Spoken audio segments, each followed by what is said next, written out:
Hi hello అండి, అందరికీ నమస్తే. Welcome to my channel. AP రాష్ట్ర వ్యాప్తంగా ఉన్నటువంటి ఈ తల్లికి వందనం పథకానికి సంబంధించి తల్లులు ఎవరైతే ఉన్నారో వారందరికీ సంబంధించి సీఎం చంద్రబాబు నాయుడు గారు ఒక షాకింగ్ న్యూస్ అనేది తెలియజేశారు.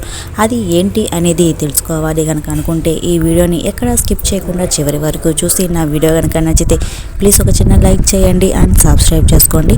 గవర్నమెంట్ నుంచి వచ్చే ప్రతి ఒక్క అప్డేట్ నేను మీకు ఎప్పటికెప్పుడు నేనైతే తెలియజేస్తూనే ఉంటాను. నా వీడియో కనుక నచ్చితే లైక్ చేయండి అండ్ సబ్స్క్రైబ్ చేసుకోండి. ఇక లేట్ చేయకుండా మనమైతే వివరాల్లోకి అయితే వెళ్ళిపోదాము. ఏపీలో కూటమి ప్రభుత్వం అధికారంలోకి రాగానే పథకాలు అమలు చేస్తారని చెప్పి ఎదురు చూస్తున్న లబ్ధిదారులకు సీఎం చంద్రబాబు నాయుడు గారు షాక్ అయితే ఇచ్చారు.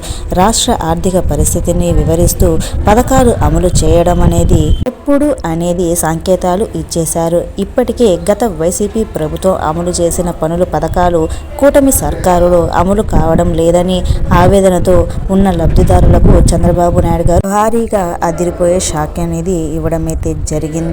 ఏపీలో ఆర్థిక పరిస్థితి బీహార్ కంటే దిగజారిందంటూ పథకాలు అమలుపై సీఎం చంద్రబాబు నాయుడు గారు కీలక వ్యాఖ్యలైతే చేశారు.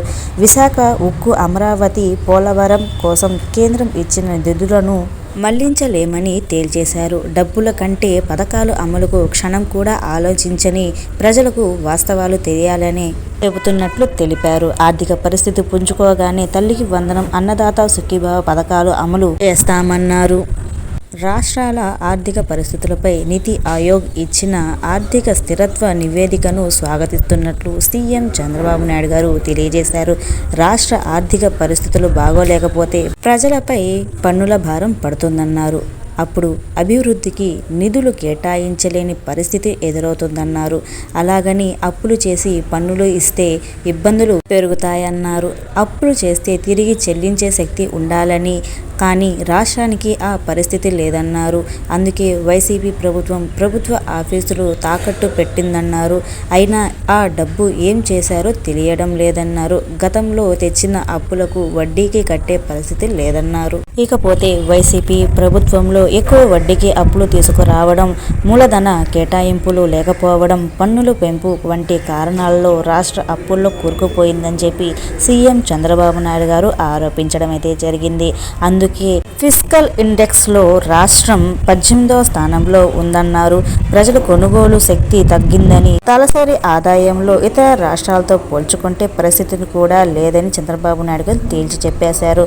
అయితే ఇచ్చిన హామీలు మేరకు పథకాలు అమలు చేసే తీరుతామన్నారు. ప్రజలు ఈ విషయాన్ని అర్థం చేసుకుంటే మంచిదని చెప్పి సీఎం చంద్రబాబు నాయుడు గారు కోరుకోవడం జరిగింది. ఓకేనా అండి, ఇదైతే నేనైతే నా సొంత వాక్యాలతో అయితే నేనైతే చెప్పడం లేదండి. ఇది పేపర్ ఆర్టికల్లో వేయడం అయితే జరిగింది. కావాలంటే నేను పైన స్క్రీన్ షాట్ అయితే తీసైతే పెట్టడం అయితే జరుగుతుంది, మీరే చూసుకోవచ్చు. ఈ తల్లికి వందనానికి సంబంధించి సీఎం చంద్రబాబు నాయుడు గారు ఆరోపిస్తూ ఈ పేపర్ ఆర్టికల్లో అయితే వేయడం అయితే జరిగింది. ఓకేనా అండి, నా వీడియో కనుక నచ్చితే ప్లీజ్ ఒక చిన్న లైక్ చేయండి అండ్ సబ్స్క్రైబ్ చేసుకోండి. గవర్నమెంట్ నుంచి వచ్చే ప్రతి ఒక్క అప్డేట్ నేను మీకు ఎప్పటికెప్పుడు నేనైతే తెలియజేస్తూనే ఉంటాను. నా వీడియో కనుక నచ్చితే లైక్ చేయండి అండ్ సబ్స్క్రైబ్ చేసుకోండి. Thank you for watching. Thank you so much.